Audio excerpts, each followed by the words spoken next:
Great to be with you. Good morning. We're in a new series called Wisdom Talks. We're looking at the wisdom literature in our Bible, and this has been a year that we've called a year in God's story as a church. We're trying to understand the Bible. We're reading through it as a church together, and this is a really unique section of our scriptures. There's been this big story that the Bible has been telling about God's purposes in the world, and His people, and His plan to fix the world that's been broken. And the wisdom literature is a little bit of an aside.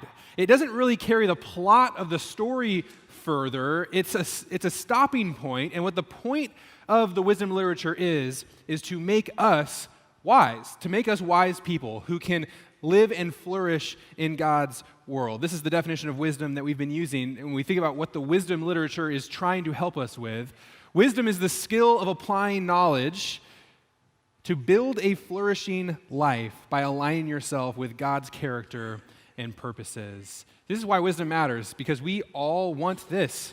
We all want a flourishing life. Whether you're a Christian or not, whether you've ever been in church before, whether you've ever opened up your Bible, you want a flourishing life. You want to experience goodness and joy, purpose and meaning, deep relationships. We all desperately want that. And what the Bible's message is in these wisdom books is that there's a certain way to pursue that will actually help you get there, and there's a lot of ways that won't. And so if you want that kind of flourishing life, then listen to what God has to say. And each of these wisdom books, they give a unique contribution to the Bible's message on wisdom. Last week we were in the book of Proverbs, and the message was simple. It's that wisdom will bring you a flourishing life. That if you can harness wisdom, if you can put it into practice, you will be able to build the kind of life that you're looking for. And some of us really dig Proverbs, but for some of us, I think we felt like maybe it was a little bit too simple of a message, maybe simplistic even, because we've all seen areas of life where it doesn't seem that easy, where you act wisely and yet life still doesn't go the way you want it to go, where bad things happen to good people, if you will. And this is where the book of Ecclesiastes comes in, to kind of turn the conversation slightly and look at it from a different angle. And what Ecclesiastes is going to teach us this morning is that wisdom requires accepting the reality of life.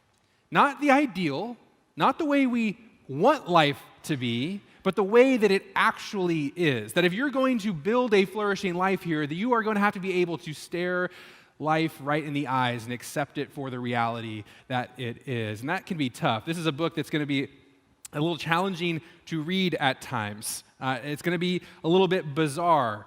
You might even wonder why the book of Ecclesiastes is in our Bible at all by the time we get to the end of this message, because it can be depressing, and so buckle up. Are you ready? So here we go. This is verse 1 of Ecclesiastes. The words of the teacher, the son of David, king in Jerusalem. And right away, we're getting a little bit of a tip here that this is going to be a little bit of a different kind of book, because we're introduced to the person who's going to give us the message. It's somebody we're calling the teacher.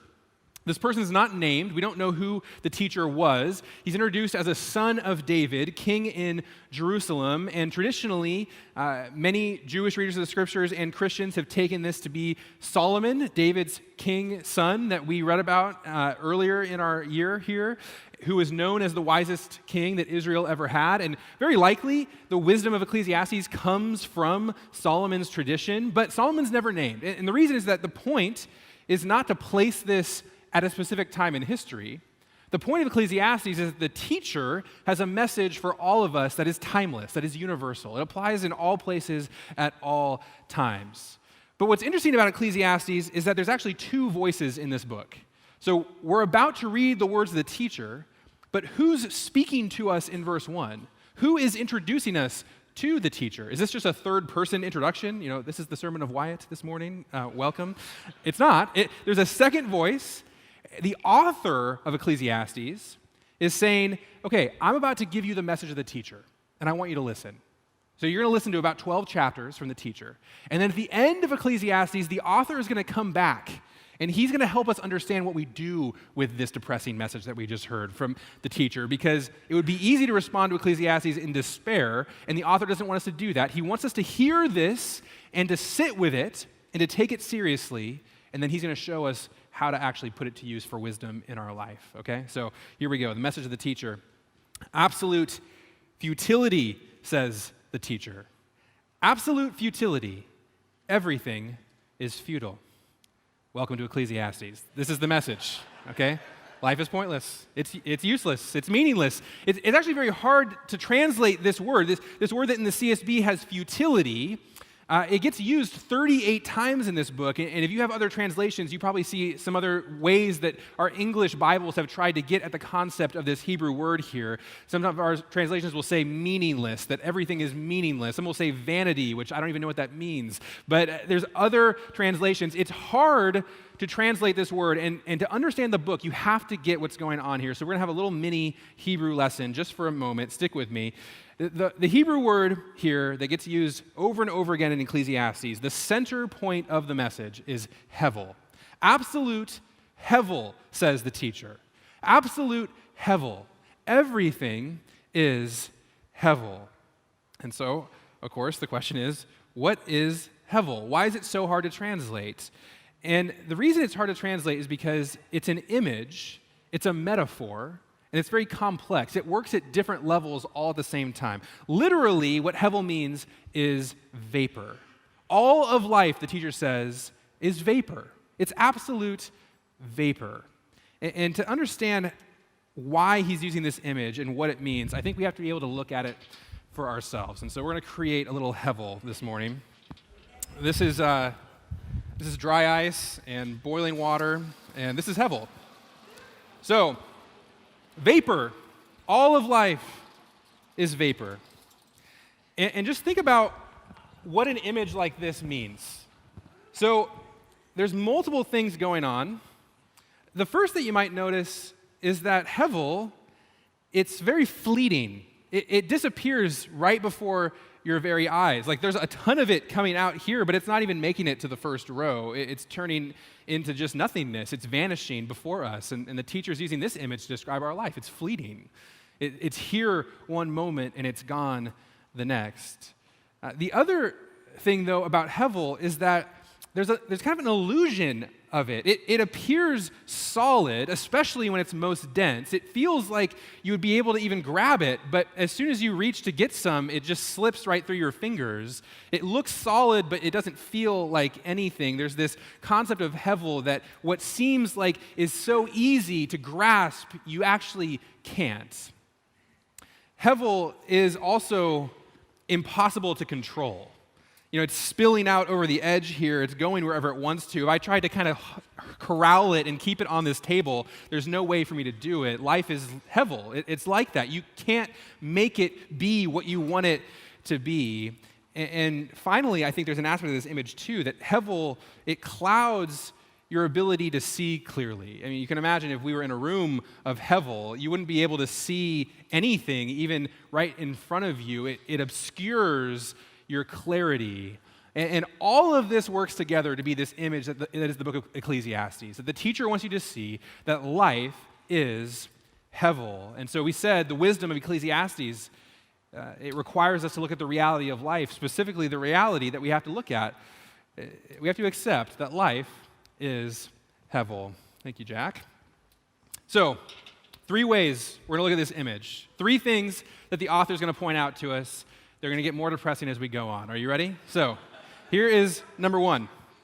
One way that your life is hevel is that it's insignificant. And the insignificance of your life is hevel. This is what the teacher says in chapter 1. What does a person gain for all his efforts that he labors at under the sun? A generation goes and a generation comes, but the earth remains forever. When you sum up all the efforts of your life, everything that you will do, your career, your family, your hobbies, all of it, what does it actually amount to? The teacher observes, generations come and go, and yet everything around us, it stays the same. I mean, think about the length of your life in comparison to the age of our universe, to the age of this planet. It is just this blip on the scene. It is this fleeting moment, and it's going to come for just a second, and then it's going to go. It's insignificant in that way. And the teacher will go on to say, and actually, all your efforts that you do under the sun, they're not even going to amount to hardly anything. What has been is what will be, and what has been done is what will be done. There is nothing new under the sun. Can one say about anything, look, this is new? It has already existed in the ages before us. See, we're very sophisticated modern people, and so we don't really get what this is saying. We're like, is anything new? Yeah, a bunch of things are new. Have you seen my iPhone? It's amazing. There's all kinds of new stuff. That's not what his point is. His point is, yeah, you look at all the stuff that we've built, all the things that we've created, but as far as the human existence is concerned, the experience of what it's like to be a human being on earth, has anything really changed that much? There's still great joy and things that we enjoy, family experiences, all of that. There's still great sorrow. There's death, there's hatred, there's war, there's racism. The human experience, for all of our collective effort to make it much better, is really still the same. And your life is going to make even less of an impact than the collective efforts of all of society. Your life is insignificant, just like hevel that dissipates before your very eyes, just like you try to grab it and it's not there. That's how insignificant your life actually is. And then he kind of twists the knife a little bit in the next verse, and he says, and no one's even going to remember you. There's no remembrance of those who came before, and of those who will come after. There will also be no remembrance by those who follow them. Your life will be here but for a moment. You won't make much of an impact on the world, and then you will be forgotten. How you doing this morning? We don't like to accept this, but it's true. I mean, my guess is that you can name some of your grandparents. Biologically, you have 4 grandparents. Maybe you can name all of them. Maybe you know 1 or 2. I'd love to get a quick show of hands, though. Who would be able to tell me in this room the name of one of your grandparents' grandparents? So 5 generations back, quick show of hands, a few Ancestry.com people here, that's great. And now, but here's the thing. Do you know that you have 16 great-great-grandparents? Who can tell me all 16? Maybe a couple if you have the pro membership of Ancestry.com, but not many of us, okay? And here's the reality. He's saying, think about your impact on the world, but just even in your own family. Your grandkids very likely will not even know your name, let alone what you did with your life. And guess what? They're not even going to care that they don't know your name. They don't, it means nothing to them. That is how significant your life is. And you see, we fight against that because we don't want to believe it's true. We think, no, if I build a really great life, if I find success, if I become famous, or if I become wealthy, then I will be remembered. But that isn't even true. Today is Super Bowl Sunday. Many of you are planning on watching the game later. We're going to do another show of hands here.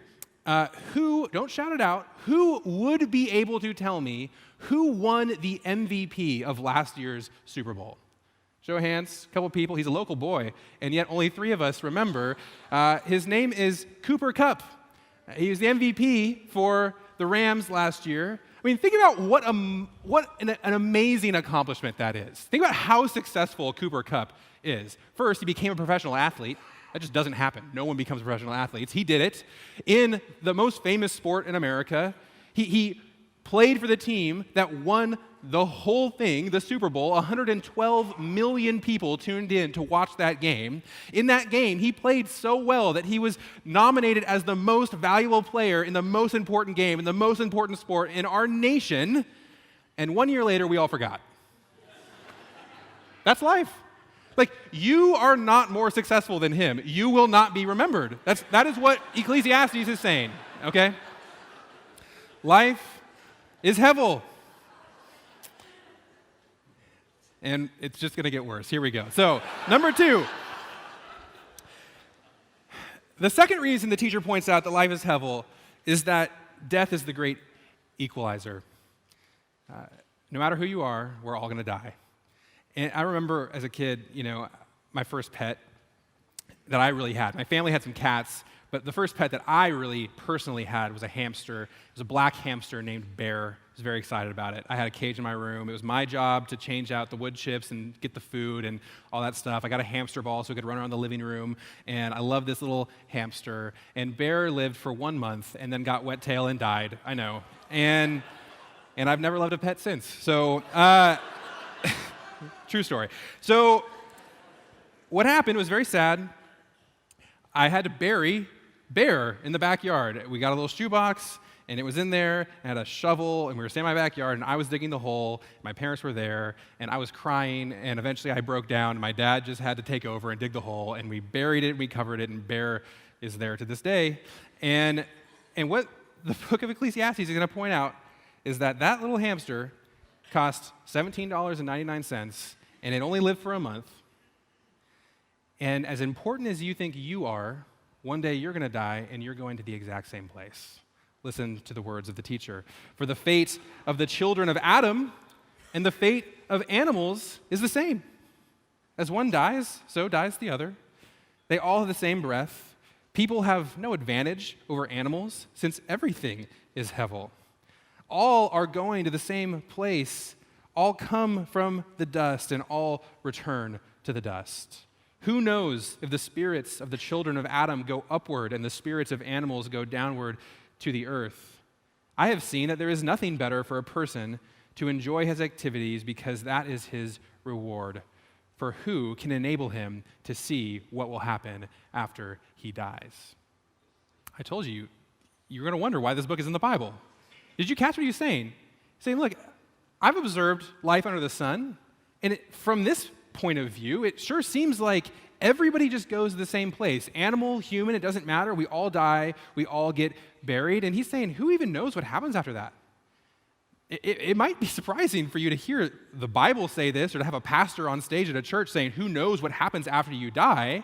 But you need to understand what's going on. The teacher is speaking from the experience of life under the sun. If all we have is this life, is all we have what we can observe, then you have to admit that the truth is no one can prove to you what happens after death.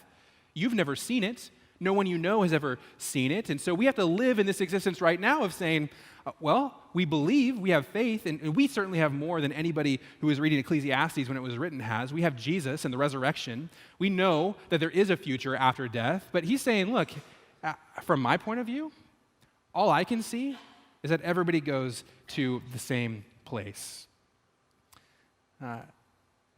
Life is hevel. And if what your hopes and dreams are built on is this life, then the teacher is saying it's not going to amount to much. No matter what you do, you're going to end up just where everybody else is, right here. And think about how this is an equalizer. I mean, if you go to a cemetery and you look out, think about who you're observing. The rich and the poor are both here. The successful and the people who completely squandered their life. People who had fancy jobs and big titles, and people who were cleaning bathrooms. Christians, atheists, Muslims, Wiccans, they're all here. And so the teacher's saying, it appears to me like what you do with your life doesn't actually matter all that much, because this is where we all end up. And then he's going to go on to say, and actually, even while you're living, there's an awful lot of hevel in this short existence that we have. This is the third thing that the teacher's going to point out, is that the absurdity of chance is hevel. This is how he phrases it. Again, I saw under the sun that the race is not to the swift, or the battle to the strong, or bread to the wise, or riches to the discerning, or favor to the skillful. Rather, time and chance happen to all of them. For certainly no one knows his time, like a fish caught in a cruel net, or like birds caught in a trap. So people are trapped in an evil time as it suddenly falls on them. You know, he looks around the world and he observes, you would think that all the people who are really good at things are successful, and the people who are bad at them fail, but that's not what happens. Sometimes the slower person wins the race because the faster person trips and falls down, or sprains their hamstring, or whatever. You know, sometimes the stronger army loses the battle just for pure luck reasons. It just doesn't go their way. You know, we're going to watch the Super Bowl this afternoon. Who's going to win? No one knows. It's not as simple as just saying, well, who has the best team and the best players and the best coach and the best game plan? No, like, sometimes the worst team wins. It's hevel, he says. Like, you can't explain it. It's cloudy. You can't see why things happen the way they happen, because chance happens to all of us. And that's true in our life as well. It's not true just about skill, by the way. It's true about wisdom. You know, Proverbs was saying, if you're wise you can build a flourishing life for yourself. Ecclesiastes says, not so fast. There's an evil I have seen under the sun, an error proceeding from the presence of the ruler. The fool is appointed to great heights, but the rich remain in lowly positions. And he means the rich in wisdom here. Sometimes the fools succeed. Sometimes the wise fail. I mean, how often have you seen like a really fancy sports car driving around and the license plate reads like Bitcoin or something like that, you know? That's what he's talking about. He's talking about like 10 years ago, some 19-year-old put like their entire life savings in Bitcoin, which was dumb, but he's a millionaire now, and you are going to work hard your whole life and make really great, wise investments, and you will never touch the amount of money that Bitcoin person has. Hevel, it's chance, it's just luck. That's just the way the world is. And the thing is, it's not just skill, and it's not just wisdom, it's about righteousness as well. There is a hevel that is done on the earth. There are righteous people who get what the actions of the wicked deserve, and there are wicked people who get what the actions of the righteous deserve. I say that this too is hevel. Have you ever been punished for doing the right thing? It happens. I remember one of the things my dad and I used to do together was awesome, was 1 week before Thanksgiving, we would go help serve a Thanksgiving meal for kids who live on the street down in Seattle at a place called New Horizons. Great ministry, doing great stuff. And a bunch of people here at the church would cook turkeys, and we'd bring it down, do this big meal, and it was our job to deliver them. And so people had been working all day, dropping off homemade pies and all of that. We loaded up all the stuff in the back of my dad's F-150 and went down to deliver the meals. And on the way down I-5, we were in stop-and-go traffic, and we got rear-ended super hard. And the cooler full of 60 pounds of turkey, as we got rear-ended, rocked forward, and all the pies slid underneath it, and then it rocked back and smashed all the pies. And, you know, this is like the way life is. You're doing this good thing, you're trying to love people and serve people, and this is what happens to you anyways. Life is hevel. And this is true. I wonder if you've observed this in your own life. So the teachers point out all these ways that life doesn't work the way that we think it should, that it's random, that it's confusing, it's hard to see. The question, though, is why? Why do we have to hear this? Like, why does wisdom require that we understand hevel? Why does this bring us the ability to build a flourishing life for ourselves? And there's going to be two answers to that given in the book of Ecclesiastes. The first is given by the teacher. The second is given by the author at the end, as the author reflects. So the answer that the teacher is going to give is that you have to understand that life is hevel in order to enjoy the most out of it. And what he's going to help us see is that recognizing hevel helps you to embrace the current moment. See, most of us live our lives completely obsessed with either the past or the future. We're obsessed with our past, with our regrets, with the things that we wish we had done differently, the way that we think our life would have turned out differently had we done certain things better, and that consumes us. Or we're obsessed with the future. We think that there's this future state that we're building, whether it's the new job that's going to pay better, or the new place that you're going to move to experience, or you're going to get married, or you're going to have kids. There's this future state where eventually we will be able to enjoy the flourishing of life, and we sacrifice the present in order to get there. And what the teacher is trying to get you to see is that life is hevel. All you have is what you have right now. The past has already dissipated into nothingness. You can't do anything to change it.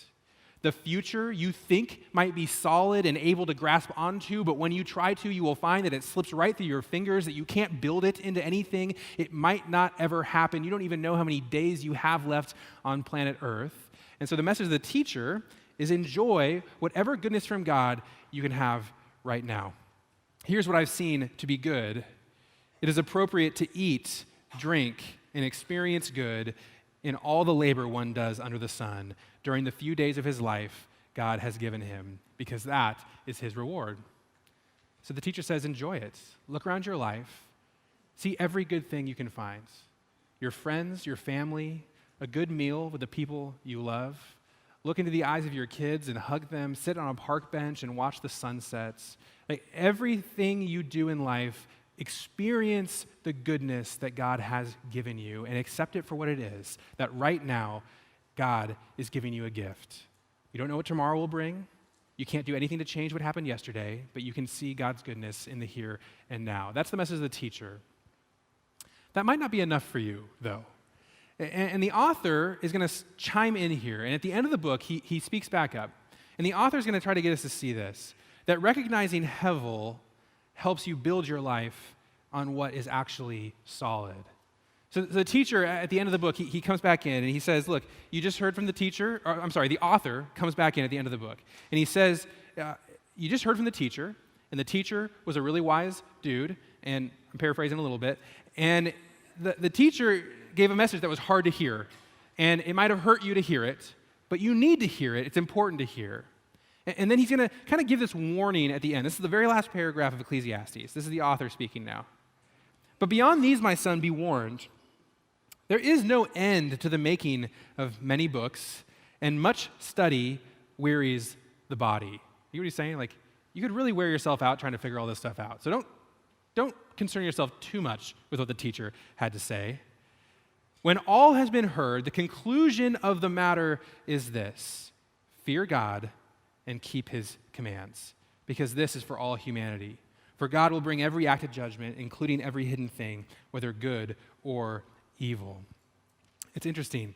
The main message of Proverbs, if you were with us last week, was that to fear the Lord is the beginning of wisdom. And you get to the end of Ecclesiastes, and the message is the exact same.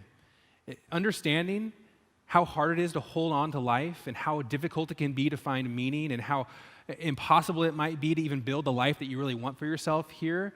If you get that, then what you get is all you can actually do is fear the God who made you and walk with him in righteousness, to know him more, to seek him more. That's not going to guarantee you a great and easy life. It's not going to guarantee you success, but it is the thing that you can count on. It's the thing that you know won't slip through your fingers, and so fear God.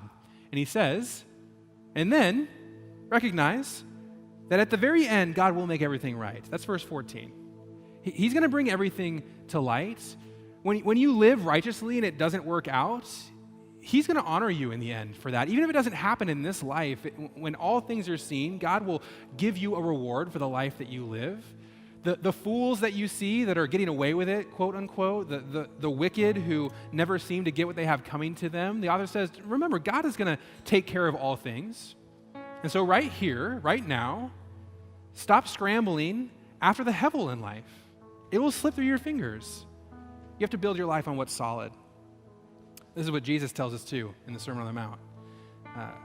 He gets to the end of his teaching and he gives you a little story. He says there was a man who built his house on sands, and building your house is like building your life on something.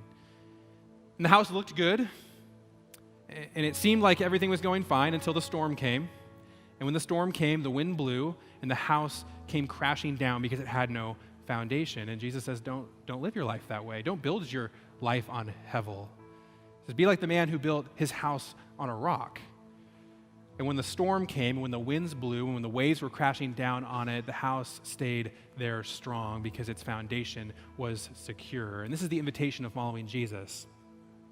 It isn't that you will have all your dreams come true, that everything will work out for you in life.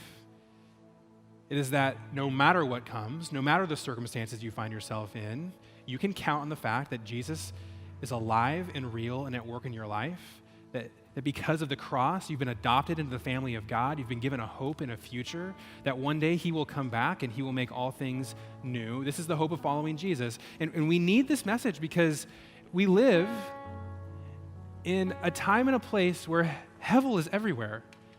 We are some of the wealthiest people that have walked on this planet. There are people all over the place trying to get you to chase all kinds of things to find meaning and satisfaction in life, and some of you are doing that right now.